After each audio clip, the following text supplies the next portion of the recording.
Hello and welcome to the Raptors Show on the Sportsnet Radio Network. Make sure you find the Raptors Show wherever you listen to podcasts and subscribe, and please rate and review the show. Reminder, we're streaming live on Sportsnet's YouTube channel and airing live on Sportsnet 360 Monday to Friday from 2 to 3 p.m.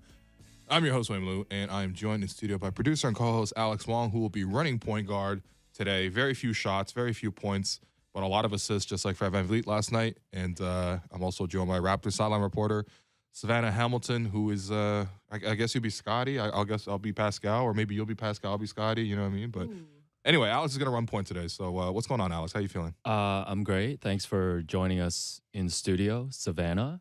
How's your year one of being Raptors sideline reporter been so far? What's the What's the annual impromptu review? year-end review? Okay, all right. This is not even year-end, guys. I hope it's not the end if this is the year. This is just the halfway point for the season at least. It's been great. Oh my God, it's been like a lot of traveling, as you guys know. That's probably the biggest lifestyle adjustment that I had to get used to, which was it's super fun because you get to go to a bunch of different destinations and cities that you probably wouldn't have. I don't have Dallas on my top 5 locations in the States probably, but you still get to go to those types of cities and see what they're all about. On top of just talking basketball all day, every day with you guys and with the fans and with the guys, the players and everybody. It's great to be a part of the basketball community. Yeah. Do you feel closer to the team just because I know you've been obviously covering and been around the team the last couple of years and things like that, but do you feel especially closer now, given your role now? Yeah, for sure. I feel like in the past there's been a degree of separation or 2 degrees of separation. Now it's no, you get to actually know the players. You get to see them interact and how they interact with each other in the locker rooms and so on. And so it's been great.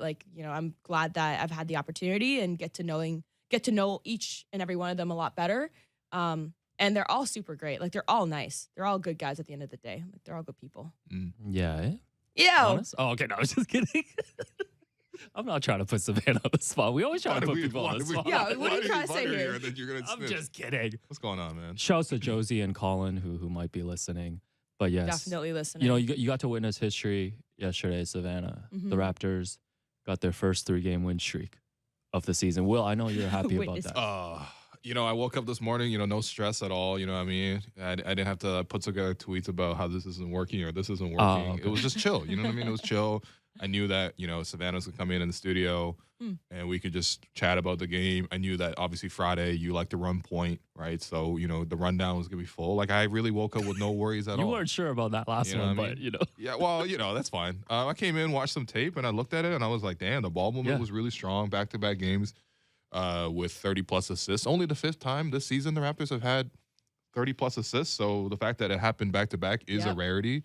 Obviously, that speaks to a little bit as to how bad Charlotte's defense is at times, but at the same time, there's just a lot of really good ball movement for the Raptors who, half-court scoring for them is a real struggle usually. Obviously, they're great in transition, but I thought they just had a lot of sequences last night where they're able to just break down the defense. Obviously Fred and Scotty working together in that pick and roll connected 7 times on it, which is a lot. And then you also had a lot of Scotty, initiating action at the top of the floor. And I saw someone on Twitter post this, and I don't know their name because they don't really have their name on the account. But the point that they made was it was a lot of actions very similar to what Golden State would run, right? With Draymond essentially being Scotty in this case, and you have 2 shooters splitting off of each other with Fred and Gary. I'm not saying that those 3 guys on the Raptors are what, the Warriors have built their foundation on in terms of Steph, Clay, and Draymond, but they were borrowing a lot of plays from their playbook and guys splitting off of each other and getting easy baskets that way. It produces really good ball movement, and I think it was a very watchable product the last 3 games. It's a very watchable product for sure. I mean, you said it right there. I think it was the passing that really stood out to me as well. The past 2 games, let's hope it's not a rarity, but a trend. There seems to be a lot of on-court chemistry kind of happening right now. And like you mentioned, between Scotty and Fred, and then you see them playing off of even Pascal in different dynamics as well. And that makes Pascal's role a lot easier because he's not worried about carrying the weight of the offense, and he's finding there's other guys are getting open. Other guys are getting passes in the right spots that they're supposed to be. I asked Pascal last night, right, about how key was it for Scotty to be a playmaker in this game? And when Scotty is being aggressive, but also knowing that he doesn't have to force himself to do certain things, that's when he's most effective. Like he is getting his teammates the ball where they want it in the pocket. And a lot of those passes from the previous night, the 32 assist night, came from Scotty straight to 3 points. Open 3-point shots. As OG had he had ton, six 3-point shots. Like a lot of those were from Scotty as well. So when he's put in that position to make those type of decisions, you actually get to see Scotty showcase his game decisions. And they're good ones for the most part. Oh, yeah. You can't really complain the past couple of games here. Yeah, I think, playing through Scotty kind of increases the overall ball movement for the team. Not to say that he's the only guy who moves the ball really well, but especially because, defenses right now are continuing to sort of sag off of him with their opposing centers. Yep. That really allows a lot of shooters to sort of play off of him, and that's really allowing him to move the ball side to side. But what we saw yesterday as well was that he was able to go not just east-west and moving it to different shooters, but also going downhill north-south, right? And a lot of that was, him setting screens for Fred, and then the two of them making a good play. Obviously, the Hornets last night decided, for some strange reason, I guess, but it was like, okay, we're going to really step up against Fred all the time, right? We're going to really show two and bring our center out to the 3-point line.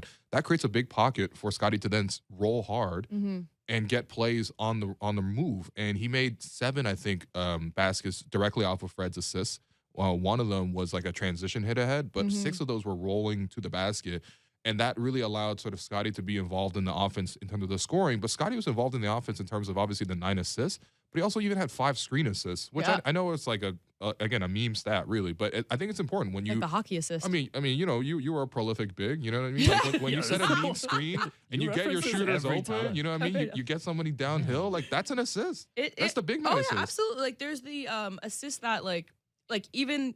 It's so obscure. It's so minuscule in the grand scheme of things. But even when you see a point guard like Fred taking the ball up the floor and you have your mind kind of like walking or running past them to kind of put some space between the defender and Fred. Just because Fred can kind of like slip underneath. That's like it's an unofficial moving screen, but you can't call it because they're all running at the same time. And those little things, like it's the things that people.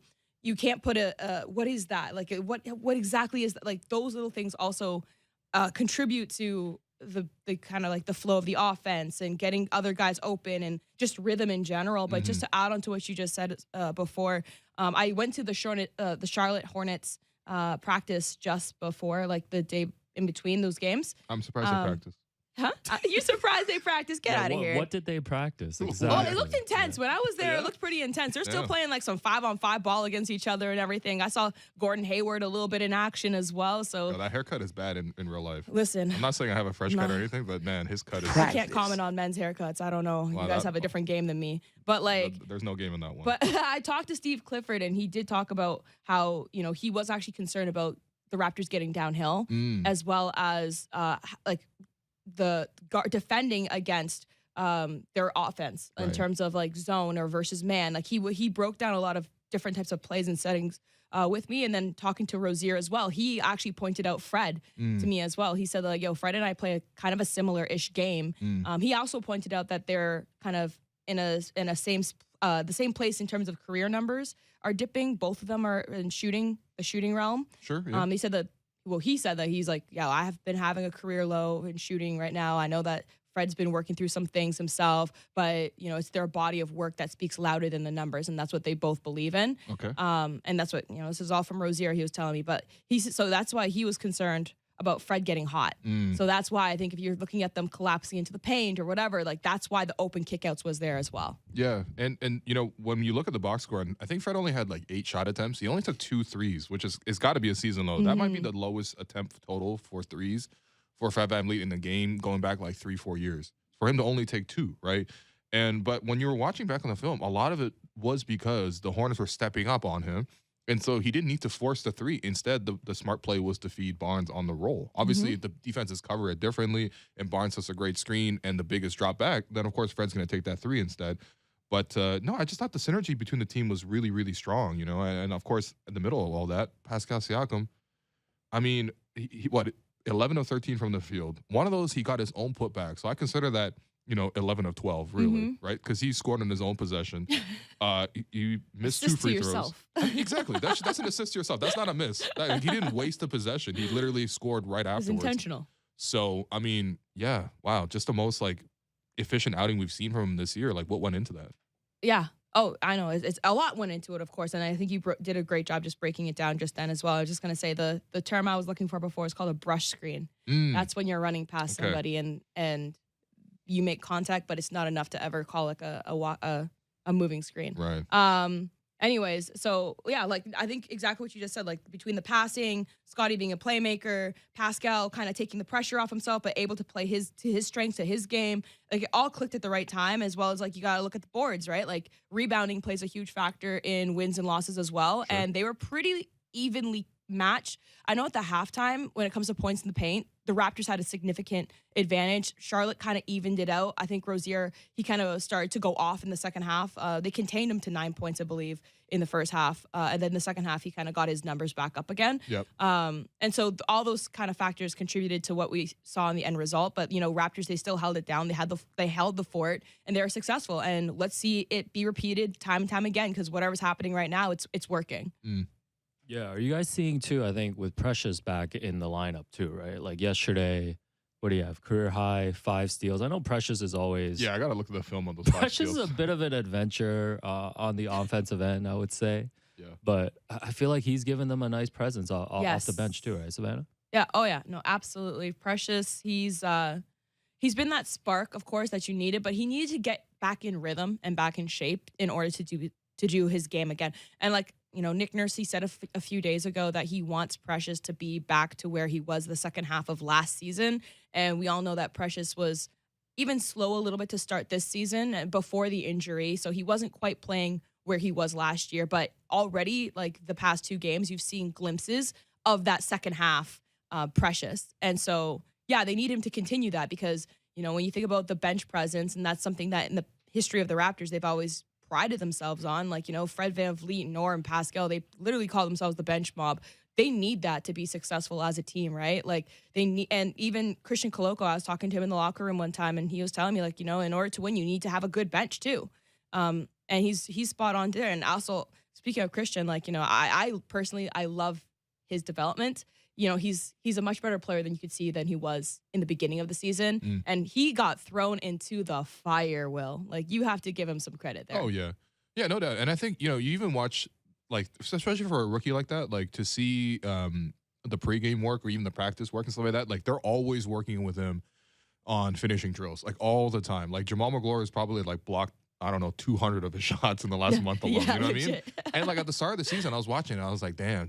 Jamal McGlory could still play the way he's shutting down Christian Trust Koloko. me. And now I think he's like working a lot better in terms of like the little short flip shot, the little hook shot, and stuff like that where it's like, obviously you would ideally like to see him take it strong and dunk it all the time. Yeah. It's not realistic all the time. Sometimes you got to catch it down low over a smaller guy. They're playing you well positionally, and you just got to be able to turn around and drop a little short hook. There's an art to that. There's definitely an art to that. But listen, if I was 7'1", 7'2", Yeah. I try to dunk that thing every single time. Oh. But I can't speak because I'm not 7'1" or 7'2". So, I mean, but what Christian did tell me is that the biggest adjustment that he's had to overcome this season has been the level of physicality. Oh, yeah. And every single time I ask him, like, hey, like, you might be defending Serge tonight. You might be defending Plumlee tonight. Mm-hmm. What stands out to you about his same answer? He's like, he's almost like at this point, he's like, Savanna, like, they're all bigger than me. Yeah.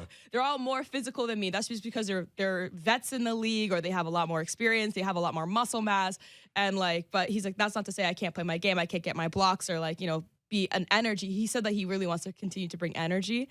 But it's the same level of physicality that, he's concerned about and that he's had to adapt to. And we see him slowly adjusting, but like you said, like, cause I know you watch all the warm-ups and I love watching warm-ups. I know that's your thing. I was there at like 4:00 yesterday. The first 2 people to come shoot was OG and Fred. Oh, really? Oh, you clocking the time in. Yeah, I love seeing who's first in the gym to shoot. Yeah? And the fact that it's 2 vets What have like you that, noticed this season?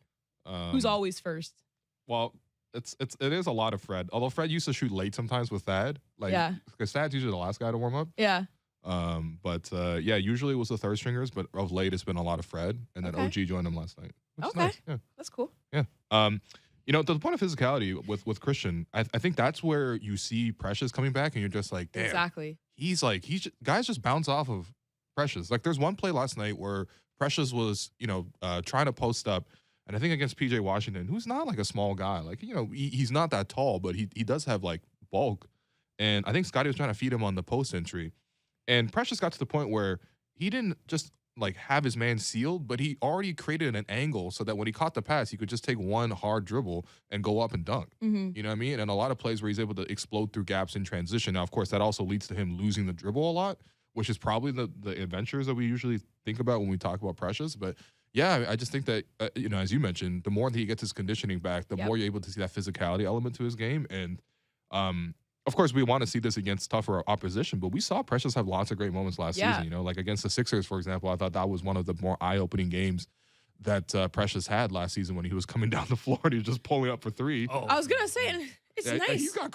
He's got confidence, and I think confidence sometimes obviously looks a little silly, but at the same time, confidence is a real skill. You know what I mean? I was watching Malachi yesterday, and I was just like, Malachi, like, you made a lot of really nice passes tonight, but like you're also turning down a lot of shots. Like, don't lose your confidence as a player. Yeah. Right. And Precious, that man has never lost confidence. Yeah. No, that's actually one thing. That's a good observation because that's something that I talked about with Malachi as well. Is just he wants to continue to play with confidence. And then he said like when he was on that hot shooting streak, I said, hey, what's been like the key here? And he was telling me that like, it's his hard work that he's put in the offseason. We saw him in the pro-ams, right?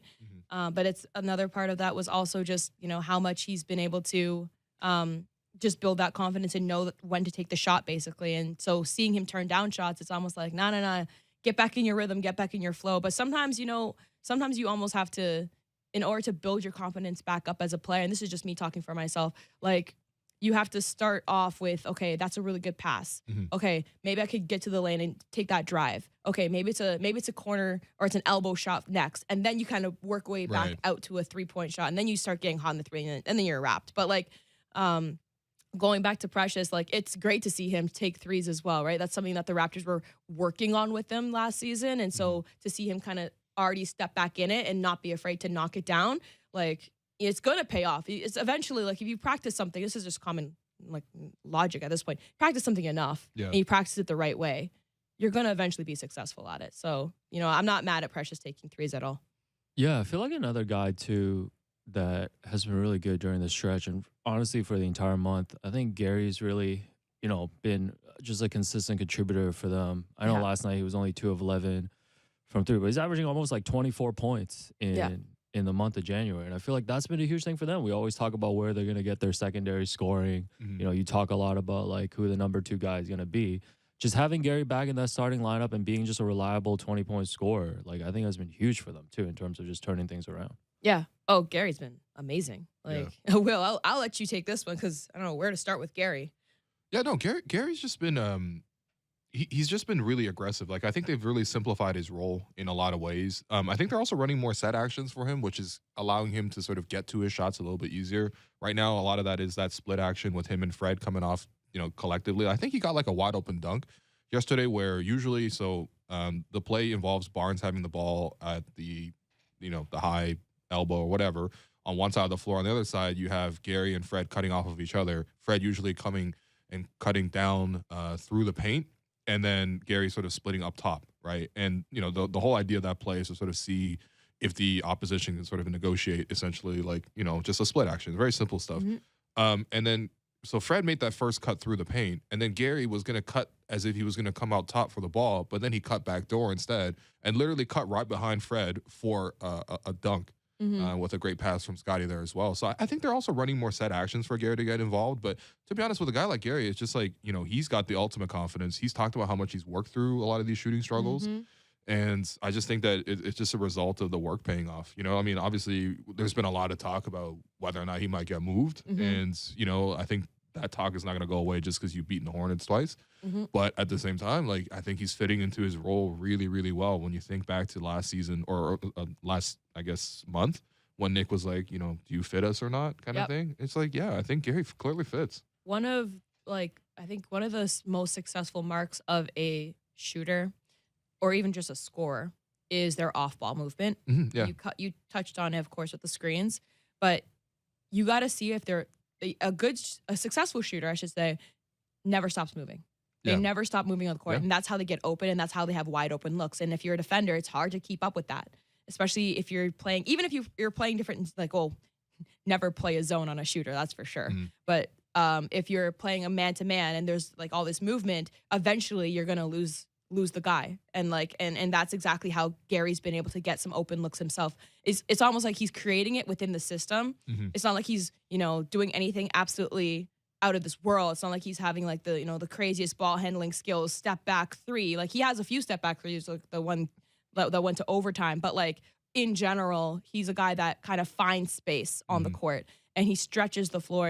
And as Fred or Pascal is driving to the rim, and actually I had this conversation with Gary, he told me like, yeah, as Pascal is driving to the rim, I'm able to play off of him and stretch the floor so that they're focused on him sending maybe even 2-3 guys at him, and they could just kick it right out to me for an open three. And that's how he's been finding success because as you know, guys, both of you, when you're open, you have your rhythm. And that's been a huge factor in just how he's been able to contribute to the offensive side for sure. Yeah, I think there's been, like you mentioned, so much talk about him being available at the trade deadline, his contract situation and stuff. But man, really like watching him this past like couple weeks and thinking about just what he brings to the table, I'm really coming around on wanting him To stay. to be part of the future of this team. Because like you talk about, you've always talked about like how many guards do they really have in the rotation even for next season, right? Right. Actually, I don't know, to be honest. Possibly zero. The two are going to free agency. Yeah, so, possibly zero. Yeah.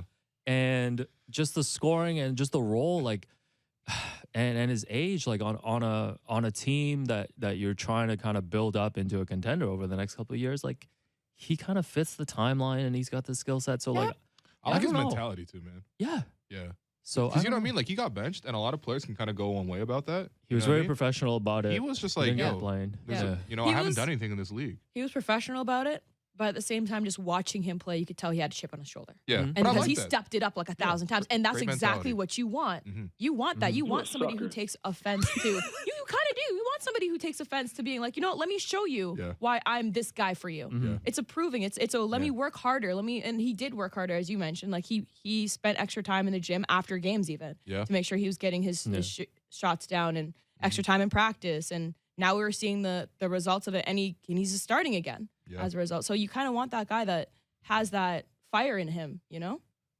No, I kind of look at him kind of like an OG type too. Like, But he's like- professional though. Yeah, He's professional. no, he's professional, and plus, like I think Gary's like more on the quiet side. I think when he speaks, like he's very thoughtful, but he's not like aside from like his fits and stuff, like he's a very quiet like personality on the team.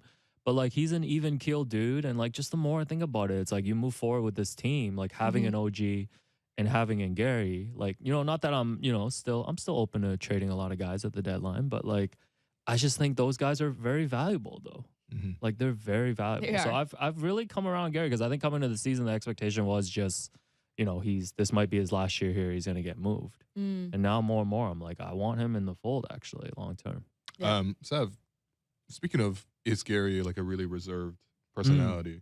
Who are some of your favorites to interview on the team right now? What do you mean? Give me your little power rankings of like top 3. No, I mean obviously No. everyone's what? Maybe do the power ranking. What do you mean no? They're all great. Oh, come on. They're all Wow. my What about just a favorite. favorite? What about just Really? one favorite? No, one favorite. I don't have one favorite. Really? No. Don't you They're make very your request everybody's. to JQ and then JQ brings them over? So who do you request?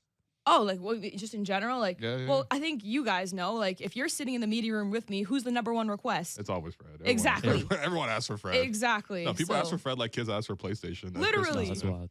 Yeah. Oh, can we have Fred today? Yeah, no, it's legit. No, it's No, but I'm not even trying to But out the old heads. it's but just they're because really, he's they're that really saying leader. that every day in practice. You could say it every single day. He's the leader. Van Vliet is He's right. very He's well actually right. spoken. We all saw him also on the JJ Redick podcast being very open and honest, and he's not afraid to have like real conversations or just be real. That's what we love about Fred in the media landscape, because he could give you what you need to use and to work with.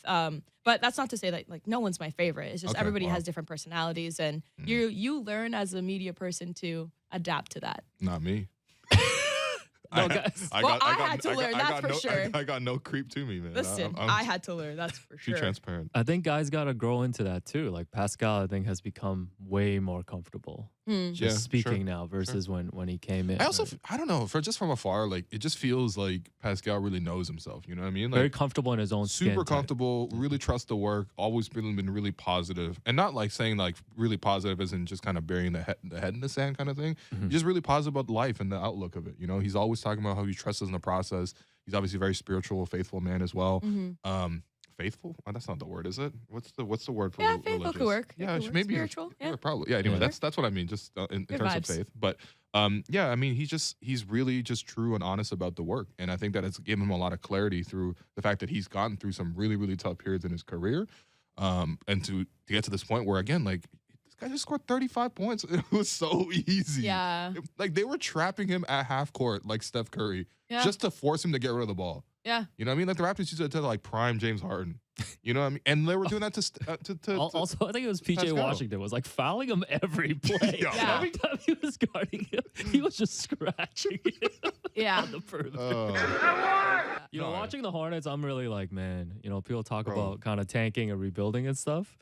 I Man, feel you don't for wanna them see though. you don't want to see that type of product, man. I feel like The they played Hornets, well against us, I- like, and they still just didn't come close. They I- could have won last night. They wasted like 40 possessions. I feel feel like. for them only for the strict fact of like they are where the Raptors were when we are in like the injury portion of our season, but they've had it longer because their core three, like LaMelo, Gordon, and Rozier, they have only played 3 games all season together. But that ain't a core three, man. No, their big three has Plumlee in it right now. No, Listen. Plumlee part of the big three, man. I'm enjoying watching. their Oubre names out are. too. Plumlee's a Throw pro. him in there. Oubre's Might out. as well at this point. Oh man. I mean, no, it's just like I highlighted this in the post game reaction podcast, but it was like at one point, so the Raptors scored 38 points in the first quarter. Then the Hornets come out in the zone. The first play, Gary sets a nice little back pick, but Scotty ends up getting a wide open dunk, and then Steve Clifford, after 1 minute into the second quarter, calls timeout. So literally, he just had them for the quarter break, and then he called a timeout 1 minute later. Probably like, guys, please play defense. You've given up 40 points in 11 minutes. Can you do something for me?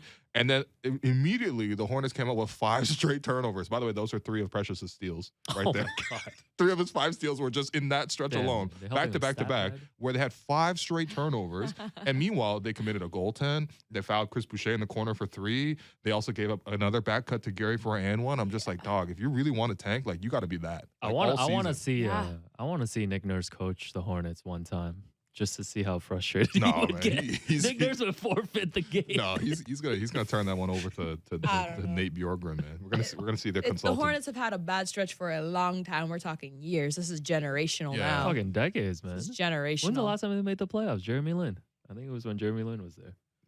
Was it? Or did they Maybe? make it before? After? Well, I know Nah. there was that one series they played against the Heat. Dikembe? So like Yeah, Kemba Kemba must versus have been. Dwayne Wade's I'll let you Heat. guys mull on that. Yeah. Al Jefferson. Al Jefferson was a problem. No, they had crazy draft picks too. Michael Kidd Gilchrist. Why would you draft a man who shoots like this? That's how Plumlee shoots his free throws. Yo, I MKG literally- I was literally gonna had say one that. You know hand. what? I respect the guys who have the awkward shooting forms though. On the To free be throws? to be able to have all that 'Cause and be you an have NBA it? player. Because I've Oh my called you gosh. MKG on the court. You Oh have my called gosh. me MKG. I was trying to put any sort of rhyme or reason behind why Plumlee shoots like that on the free throws. Like I was really trying to rack my brain as to why would he shoot He left. was, It he works was for him. knocking- It he was works knocking them for down, him. It kinda. works for him. I think it's just like you could almost train your left because you don't use your left. It's not your Yeah. dominant hand. So Yeah. your right can do anything. So it's almost more freedom in a right hand or like in your dominant hand. But if you don't use one hand and you train it to do one thing, then it might be a bit more consistent. Who knows? That's my only logic behind his shot. Otherwise, I have no idea. Yeah. I'm going to miss the Hornets. Stop. I've really enjoyed having them in town for the past week. Well, we have them 2 more games this season, but we got to be in Charlotte. Oh, that's 2 more wins, man. So the Raptors wrap up their 7-game homestand on Saturday Yeah. against Atlanta. They're now 19-23 on the season, tied with the Bulls for the last play-in spot, just half a game back Woohoo. of Atlanta. Yeah, I'm just reading stats, man. Savannah, are the Raptors all good now after this 3-game win streak? What do you still need to see from this team? Yeah, that's a great philosophy. Are they all good? I wouldn't be holding my breath yet. I think they still have a lot to prove as a Yeah. team. 3 games is just 3 games. Mm-hmm. I think when they get to the 5th game, that's when we could start saying, there's a trend here. But as it is right now, I think they just have to take it one game at a time and continue to do what's working. And I think the biggest thing is that I hope that these past 3 games have just built their confidence and regained that, hey guys, we have all the right pieces here already. We don't need anything else. Like we can make this work. And I know the last time you guys had me on, I was telling them like, when was the last time we had like 4 players of this caliber on a team, on our the team? Yeah, Like I fair. think as long as they can get their chemistry and get back to where they were at the end of last season and without the injuries, they'll be in better shape. But so ask me after game 5 if they win game 5, then I'll Oh, say alright. then I'll say they're all good now. So they need to They're win all good. five in a row. No, Yeah, and 5 in a row. only thing I'll add to that is I was listening to I think you were talking to Wancho in the locker room yesterday, and Wancho was talking about how there's more guys sort of being entrusted with chances now, and it feels like they're more together as a team. They're playing more together as a team, and look, I think even Nick giving more of his bench minutes to play through it. Like Malachi's literally made 4 shots in the last 3 weeks, but he's letting him play through it, and he's giving these guys chances, and they're giving you strong efforts, right? Yeah. So they feel more like a team the last Yeah. couple games. It's a Yeah. lot better watching this than watching them play 6 guys 45 minutes a game Yeah. and losing. So Yeah, that's why I think it's so it's hard. a great vibe on the show today. I'm so happy, man. Yeah, you're in a good mood, man. Thanks for coming in, Seth. Listen, he's like Kyle Lowry. Where No, His mood all it impacts the takes room. all it takes Yeah. is 2 wins over the Hornets, man. Yeah, shouts to Josie and Colin again. yo, A second double shout out. they set double the shout tone. out. They really did. Yeah. They All want right. to take you guys out for dinner.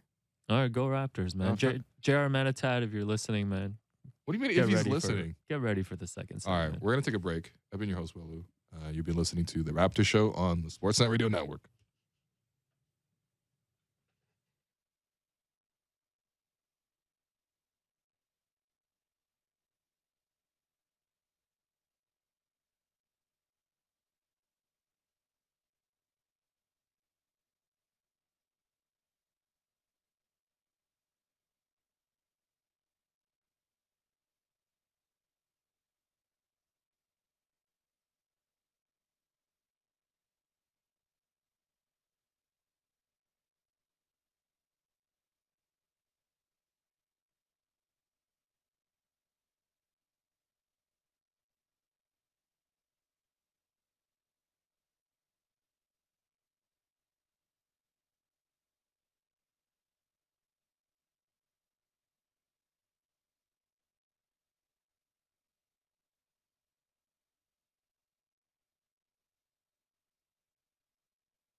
Welcome back to the Raptors Show on the Sportsnet Radio Network. I'm your host, Wen Lu. I continue to be joined by producer and co-host Alex Wong, and we are joined on the line by the secret third Asian of the Raptors Show, producer extraordinaire, a.k.a.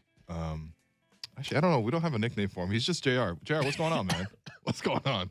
No, there's no nickname for me, man. Come on. I'll just stick with the secret third Asian. I'm cool with that. Do you have a nickname? I think we had one on the weekend show, Alex. Wild Boy. I think you called me Wild Boy one time. Yeah, that's not a nickname. I think I was just speaking. I was just saying a sentence. It was about a Tristan Thompson It's and just a phrase. Kardashian story, but we'll leave it at that. Fair enough. Oh, okay. Fair enough. Yeah, it's nice of you to not come to work today. I'm being a bit of a hypocrite saying that. I too, am but working still, no, though. I know you're working. Okay. JR is one of the hardest working people. For people that don't know. Let's not get that. Yeah. No, legit. Don't Me and get JR twisted. left the arena yesterday at the same time, man, after 11 p.m. So JR is the man, behind helping out with the React Pod as well. right. Super helpful to From us. the man who brought you the React Pod. Second next to Kyle Crabe, to be honest. Yep. Still haven't Um, met him. Yeah, But shout out of Kyle. course, Derek Brandale. and Come on, Jennifer man. Rolnick, Let's come on. salute the OG, man. That's the main team. But JR, man, we wanted to pick your brain today because another Sportsnet teammate, Emily Agard, talked to the Raptors at Media Day and asked them a lot of fun questions, which we're going to play in a bit. And how old are you, JR? I'm 25. Yeah, so it's a lot of like Gen Z type stuff. Right, yeah. For the purpose of this program, you're Gen Z, even though technically you're not So Gen I'm- Z. But Yeah, I'm a Gen Z correspondent. Z. I mean, that's the difference in the generations. Anyways, so let's play some of these clips. So Emily sat down with Raptors and asked them a bunch of questions. And the first one was, which teammate has the nicest car? Ooh, which teammate has the nicest car? I seen Pascal pull up in something the other day. Whoever on that blue Ferrari. And OG got a nice G-Wagon. The car was crazy. I ain't gonna lie. OG got a nice tan G-Wagon. I got some really rich teammates, Jesus Christ. Gotta be between Pascal and Freddie. Seen Pascal some nice cars. I don't know what car they are, but he has some nice cars. I saw Pascal pull up with a new Bentley truck. It was crazy. I'm like, whoa. He's coming different. I think he just got an extension or something, so, he's coming different now. Freddie, when we was in Tampa, he was driving a nice Ferrari, so probably him. Freddie, he just got the new Maybach. You feel me? Big money. So he just got the new Maybach. They're gonna have to see what I'm pulling up in this year. I feel like a lot of your teammates were like, talk to Fred. And I was like, okay, I'll ask him. Oh, they said me? Yeah. So I didn't want to say myself. Y'all to see. I have an okay car. He's like me, it's me. I always pull up in something. Very curious to see what Delano pulls up in. Yeah. Just curious. Yeah. Curious. I thought the nicest car would be Otto Porter because he's a huge car guy. Come on, man. He's got a dislocated toe, man. Come on, man. He's not driving with that toe. JR, are Gen Z people into cars? Like, is owning a nice car an important thing? I think so. I mean, now kids these days, they like to see nice cars out there. You There's are a so kid many, these days. Why are you talking about them? Okay, yeah, okay, whatever. But there's so many car shows, even like at parking lots. They will want to go out there and then Wait, you're pull telling me off for kids the go to gram car and- shows? Car shows are a big Yeah. subculture still, I think. Well, I know they're some big for that are Asians. paid for. Yeah, some people that pay for tickets to go there, and then there's some there where there's like Okay. meetups at your nearest grocery store. So and they block off so many people that are trying to get their groceries. Wait, Yeah, I what? think a lot of people.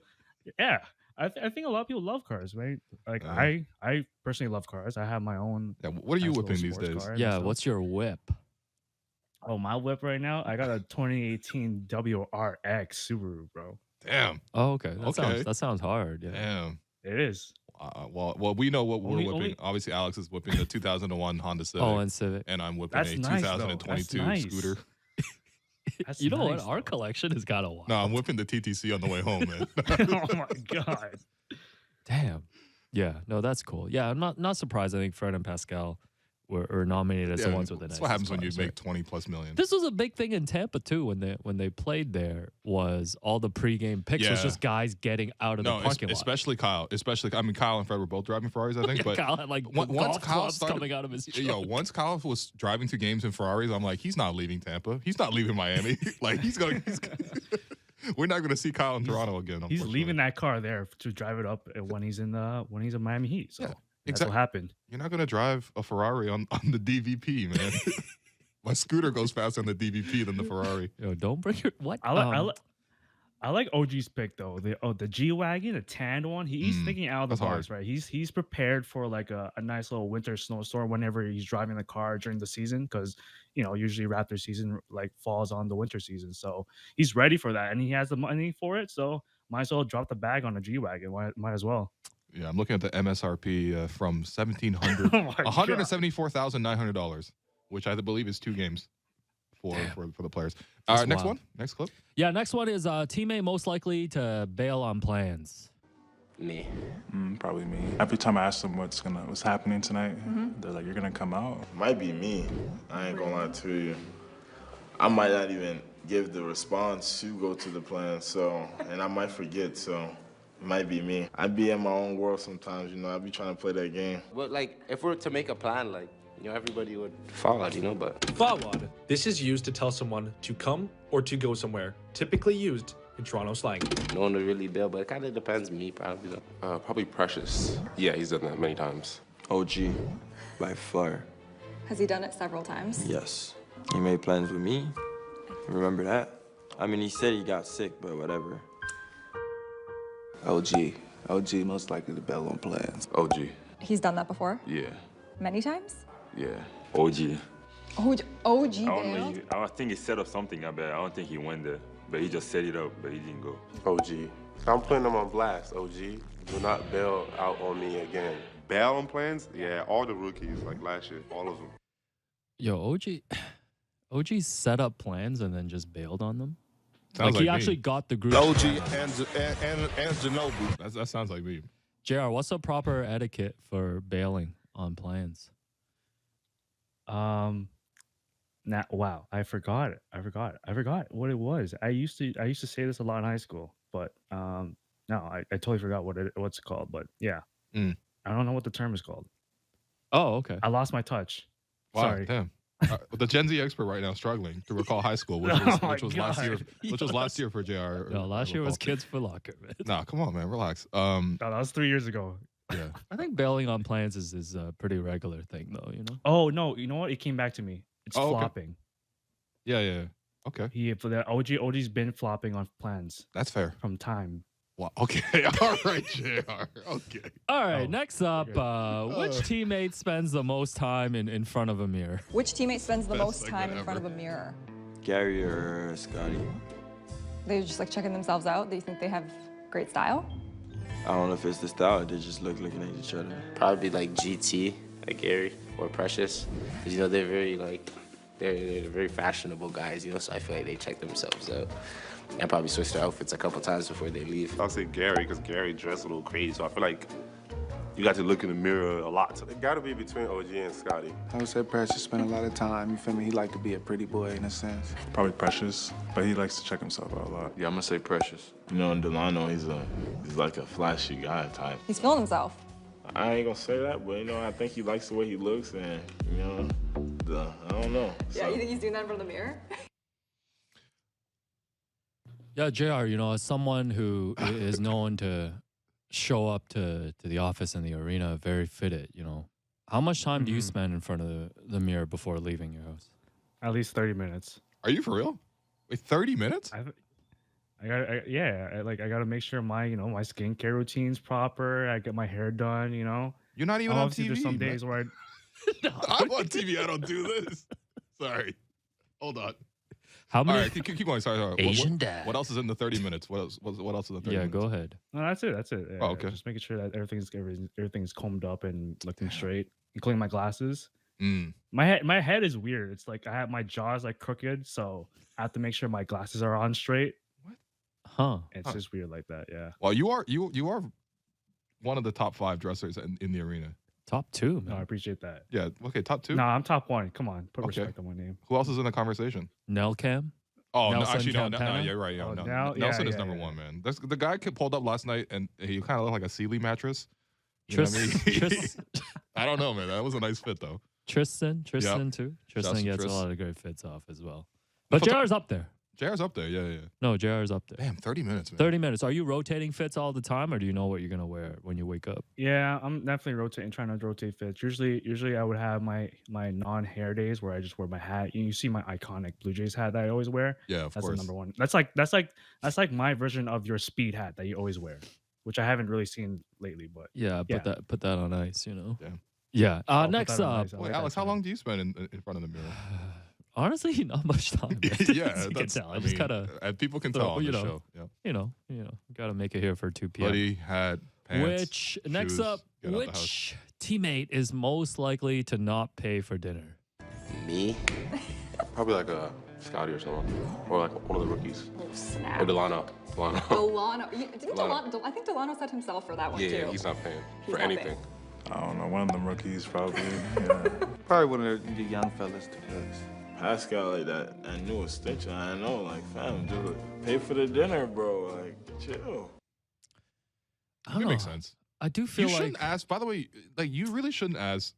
Like for example, if we went down to the arena, or if you, me, and Jr. went out to eat, we're not letting Jr. pay for the bill, man. maybe the first time. Yeah. What? Nah, Jr. If you came out to eat with us, would you be upset I if would we get your made you? meal, just like we would with Derek as well, man. Yeah, of course. I'm back. Sorry about that. Yeah. No, it's all good, man. I don't even know where you went. No, I think Great segment. I do think if you're like a Pascal or Fred or guys with the big contracts, right? You gotta pick up Yo. a tab. Maybe make the rookies pick up a tab like once. Bro, Pascal makes 35 times more than Delano Banton. Yeah. You got to pay for the So dinner. I'm not really blaming Delano Of course. for Yeah. skipping out Yeah. on that bill. JR, how do you guys amongst friends decide who pays for the bill when you're out? We're You guys do definitely splitting the bills. No credit card roulette. Yeah. No, we haven't done that recently, but I might bring that upon like our next outing. That, or honestly, like we talked about the bag, but like I might just drop in and say like, "Yo, dinner's on me, boys." Oh, I might do that. I might throw out my like Pascal Siakam's card and like, yeah, I got the bag, so wow. Don't worry. These 1 pound chicken wings. You treated them to just one that's singular crazy. pound of wings. Yeah, 1 pound. One of pound wings is only. 10 of wings. Said, What do you mean? I got 15 on it, man. How much is a pound of wings? That's Yeah. $15, man. Yeah, it's around It's 15. 15? 15 to Yeah. 18, I want to say. Damn, these guys said I got 15 for y'all. I'll limit their drinks to like one rum and coke, and that's it. Don't. Wow, add- and a don't rum add and it. coke in and Toronto. Coke That's with like wings. $8. Yo, what are you having, man? That's a wild meal. This guy So going to that's Wild what, Wings. man. $20. That's $20 plus tip, so that's at least like This 30. is so that's wilder than Vivek's bubble tea and Nah, fried this chicken. All my right. This generational court is different, man. No, I mean, look, sometimes Alex comes out, takes care of dinner. You know what I mean? When we went to Hot Pot, I Yeah, think it was Alex does. No, I It was was like under, two I was high. under I've a seen it lot of before. I've seen it pressure because Faisal Kamisa Marksavel, Yeah, a yeah. lot of people know I have a long history of just not paying. no, Yeah. it's true. But then once in a while, you will just pick up the whole tab. So I do respect that. I try Yeah. once in a while. Anyways, Okay. last one is which teammate is most likely to not reply to a text message? Everyone responds pretty well. Okay, that's really good to hear. No one's leaving you on red. Not on this team. Or if they do, they have it on delivered, so I can't see. Me? No, you're leaving people on red? No, I'll reply later. Sometimes I'm just trying to get the right answer, so I don't know what it is. Doesn't mean I don't like them. Gary.